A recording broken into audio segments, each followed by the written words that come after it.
नमस्कार साथियों, मैं कल्पना स्वागत करती हूँ आप सभी का नेरी स्टडी में। आप सभी अपनी पढ़ाई बेहतर ढंग से करते रहिए और रिवीजन करते रहिए। मैं ये बात आपसे हर बार इसलिए ही कहती हूँ क्योंकि बिना रिवीजन के यदि आप सोचते हैं कि आप चीज़ों को याद रख पाएंगे तो आप बिल्कुल भी नहीं याद रख पाएंगे और आप उन्हें भूल जाएंगे।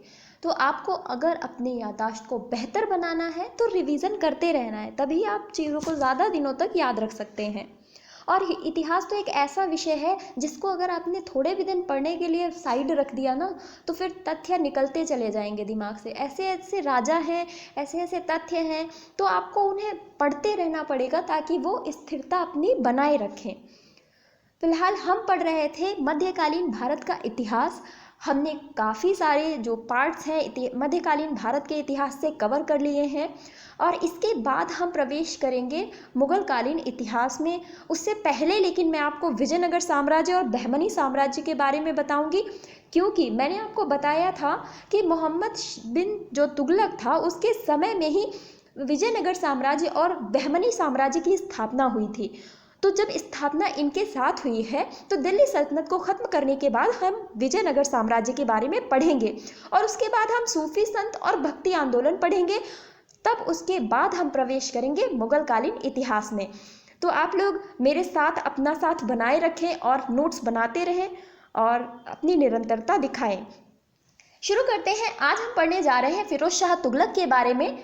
लास्ट वीडियो में मैंने फिरोज शाह तुगलक का कुछ इंट्रोडक्शन कह सकते हैं तो वो दिया था, जिसमें हमने कवर किया था कि किस प्रकार से उन्होंने अपनी स्थिति दिखाई और उनको राजा बनाया गया, परंतु वो उतने शक्तिशाली नहीं निकले और उन्होंने स्थितियों को बहुत ज़्यादा सुधार नहीं पाया। तो यहाँ पर हमने देखा था कि उन्होंने उड़ीसा पर हमला किया, किस प्रकार से उन्होंने विद्रोह किए, उनके द्वारा किया गया नगरकोट अभियान जो कि सबसे सफल अभियान बताया जाता है। इसके बाद हमने देखा कि उनकी आर्थिक व्यवस्था कैसी थी, किस प्रकार से उन्होंने और कार्य किए, क्योंकि अगर जहाँ तक हमने देखा कि आसपास के साम्राज्य को जीतने की बात जहाँ आती है वहाँ हम फिरोज शाह तुगलक को बहुत ज़्यादा सफल राजा नहीं कहेंगे, क्योंकि उसने बहुत ज़्यादा प्रयास भी नहीं किए और ना ही उसने बहुत सफल प्रयास किए। पर जब हम देखते हैं आर्थिक व्यवस्था की तो फिरोज शाह तुगलक ने सबसे पहले बात करें तो 24 कष्टदायी करों का अंत कर दिया। जो 24 कष्टदायी कर चल रहे थे इनका अंत किया। इसने इस्लामी कानून शरीयत के हिसाब से चलने का प्रयास किया कि जो भी इस्लामी कानून कहता है, जो भी शरीयत कहती है, मैं उसे फॉलो करूँगा। तो स्टार्टिंग में इसने क्या किया कि उलेमाओं को खुश करने के लिए इसने क्या किया कि खुद को बहुत ही क्रूर दिखाया कि मैं जितने भी गैर मुस्लिम हैं उनसे मैं बहुत ही ज़्यादा चिढ़ता हूँ, मुझे कोई मतलब नहीं है जनता से, मुझे बस उनका शोषण करना है। तो इसने अपना एक ऐसा व्यक्तित्व दिखाया, परंतु बाद में जब इसे इस बात का एहसास हुआ तो इसने फिर अच्छे कार्य भी करना शुरू किए। तो इसने उलीमाओं और अमीरों का समर्थन और उनकी प्रशंसा पाने के लिए कई मंदिर तुड़वाए, उनको नष्ट करा दिया। जो भी मंदिर निर्माण कार्य चल रहे थे उन पर पूरी तरीके से रोक लगा दी और जो भगवान की जो मूर्तियां होती हैं उनको समुद्र में फेंकवा दिया। जो जगन्नाथ की मूर्ति मैंने यहाँ आपको बताया ना, स्थान परिवर्तित किया, उसको इसने कहा जाता है कि उस मंदिर से उठा करके समुद्र में फेंकवा दिया था। तो इस तरीके के कार्य कह सकते हैं इसने प्रारंभ में बहुत सारे किए थे। उसके बाद हमें देखने को मिलता है कि किस प्रकार के करों को इसने जनता पर लगाया था। तो जब फिरोज शाह तुगलक की बात आती है तो इसके द्वारा लगाए गए दिल्ली सल्तनत के 4 सबसे प्रमुख कर जो कि हमारे समक्ष आते हैं उनमें नाम है खराज का, ज़कात का, जजिया का और खुम्स का। ये 4 प्रकार के कर फिरोज शाह तुगलक के द्वारा लगाए गए थे। इससे पहले ये 4 कर नहीं हुआ करते थे। मैंने आपको बताया था ना कि अलाउद्दीन खिलजी ने चराई कर लगाया था, मकान कर लगाया था, तो इस प्रकार से कर हुआ करते थे। परंतु ये जो 4 कर हैं, जब इनका नाम आएगा तो आप फिरोज शाह तुगलक को ज़रूर याद करेंगे कि फिरोज शाह तुगलक वो व्यक्ति था जिसने खराज, ज़कात, जजिया और खुम्स ये 4 कर लगाए थे। अब खराज क्या होता था? जो भूमि पर, जो किसानों की भूमि पर लगने वाला कर होता था वो होता था खराज। अगर हम ज़कात की बात करें तो जो मुस्लिमों पर कर लगाया जाता था, ऐसा नहीं था कि मुस्लिमों पर कोई कर नहीं लगता था, उन पर भी कर लगता था, परंतु कह सकते हैं कि वो उतना अधिक नहीं होता था।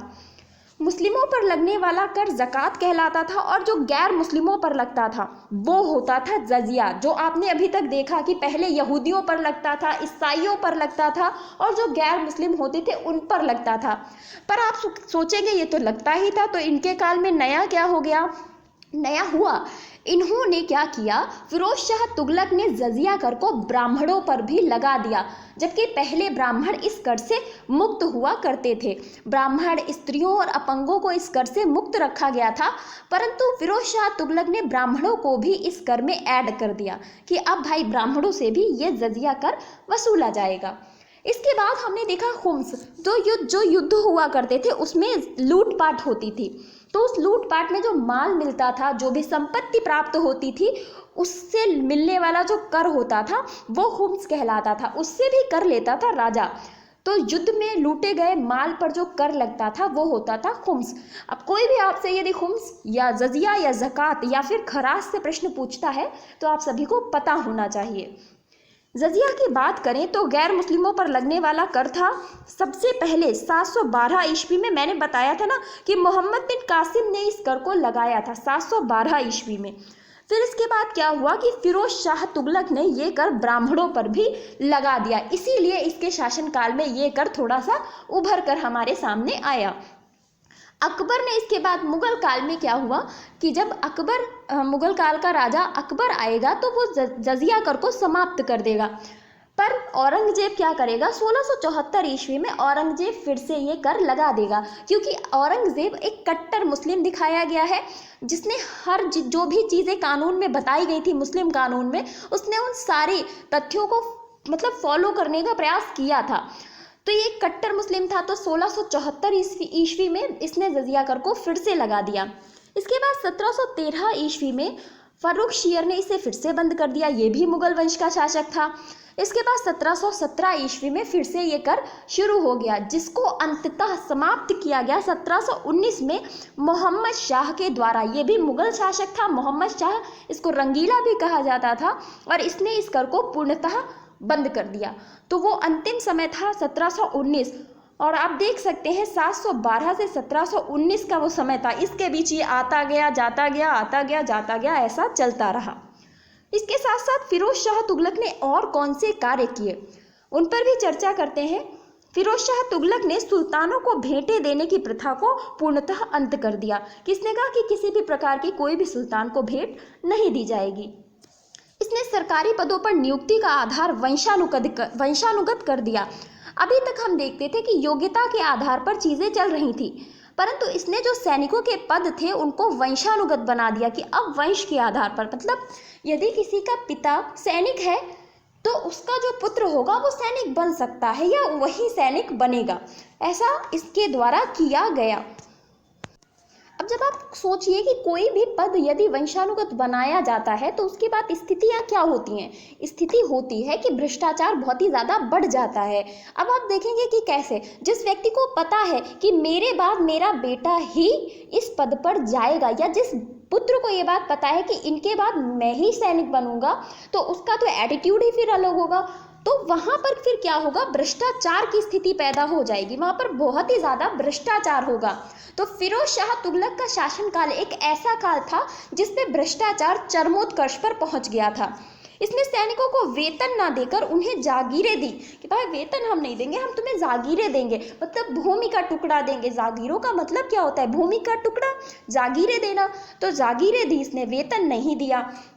आगे हम प्रशासनिक व्यवस्था देखेंगे तो कई सारे विभागों की स्थापना फिरोज शाह तुगलक के द्वारा दिल्ली सल्तनत के काल में की गई। तो देखते हैं प्रशासनिक व्यवस्था में तुगलक वंश में क्या क्या हुआ। तो विभागों की स्थापना में दीवाने बंदगान की स्थापना की। दीवाने बंदगान से तात्पर्य था ये एक गुलामों का विभाग था, क्योंकि इसने कहा था कि अब कोई भी गुलाम बेचा नहीं जाएगा। तो गुलामों को जो बेचने की जो प्रथा थी उसने उसको वहाँ पर बैन लगाया एक तरीके से, और इसने दीवाने बंदगान बनाया, गुलामों का विभाग, जिसमें कहते हैं लगभग 1,80,000 गुलाम रहा करते थे। 1,80,000 गुलाम, सोचिए काफ़ी बड़ी संख्या है।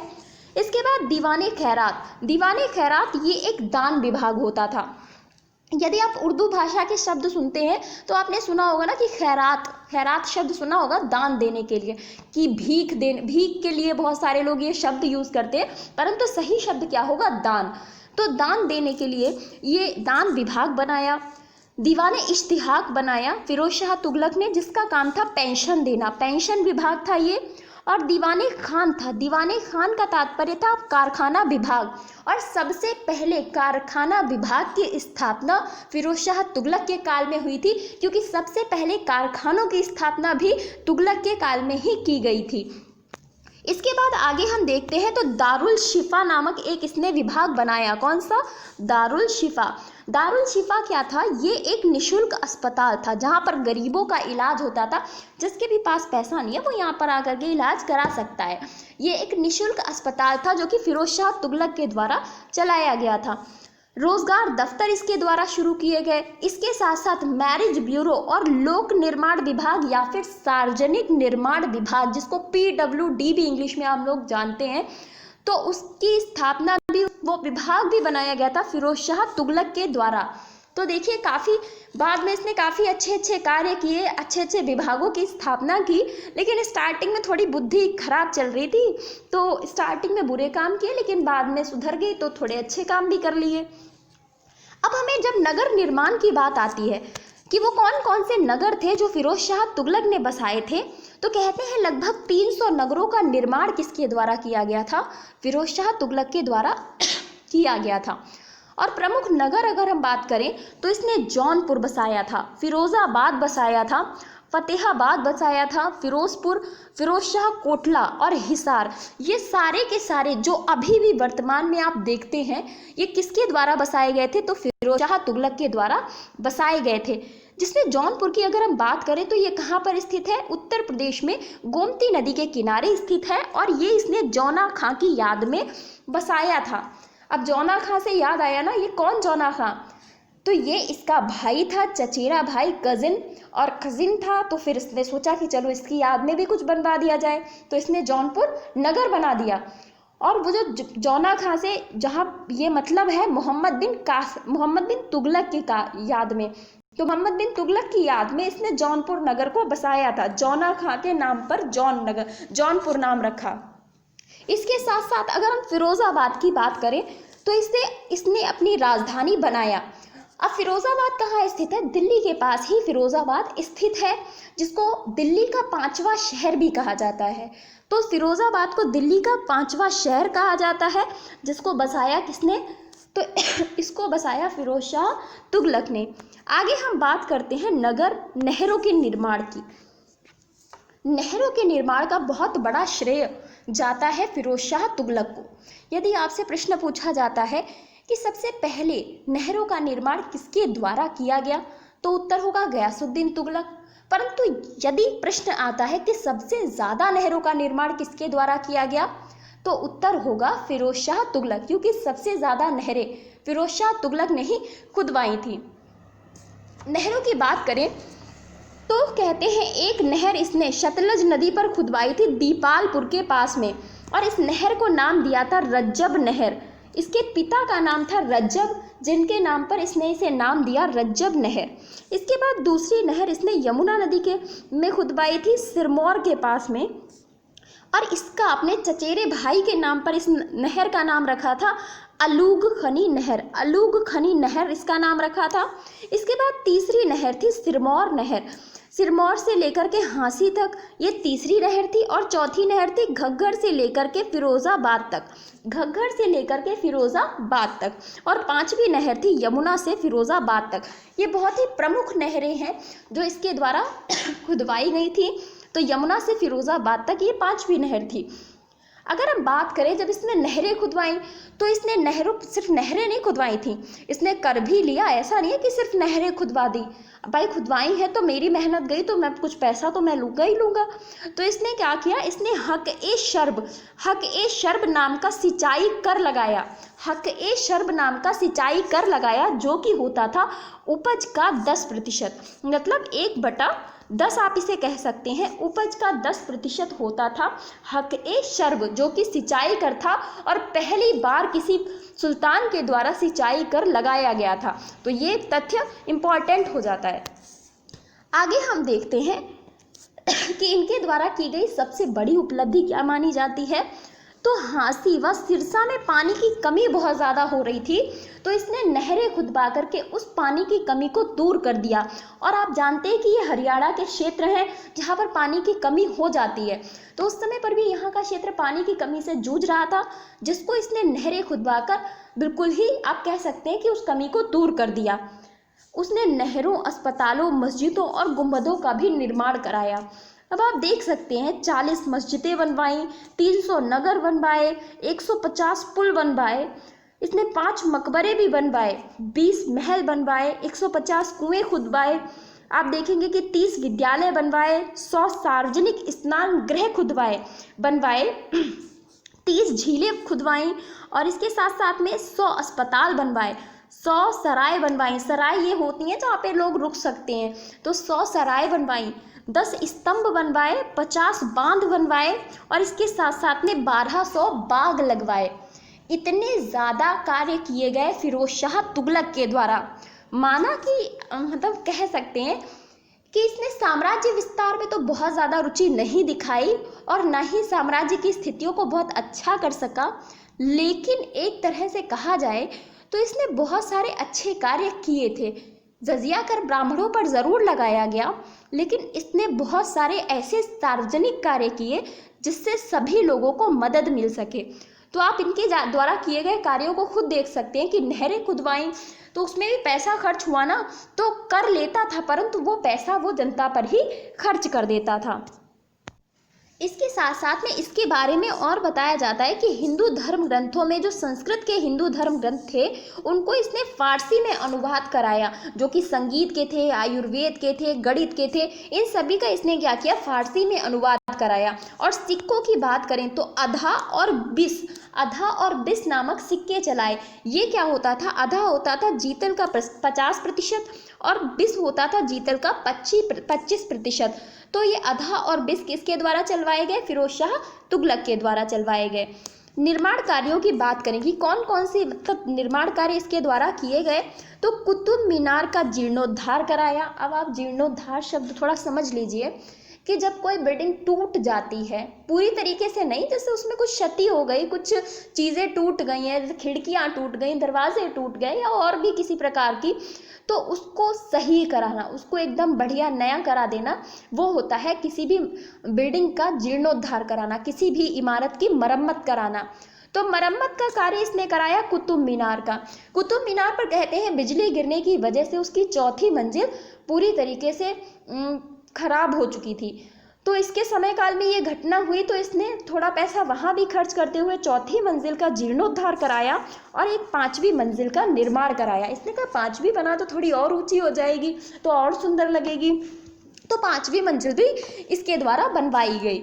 आगे हमें पता चलता है कि इल्तुतमिश द्वारा निर्मित नासिरिया मदरसा और हौज़ ए शमसी की इसने मरम्मत कराई। मरम्मत मतलब जीर्णोद्धार कराया। इसके बाद हौज़े खास जो कि अलाउद्दीन खिलजी के द्वारा बनवाया गया था, उसकी भी इसने मरम्मत कराई, तो मरम्मत थोड़ी ज़्यादा करा दी।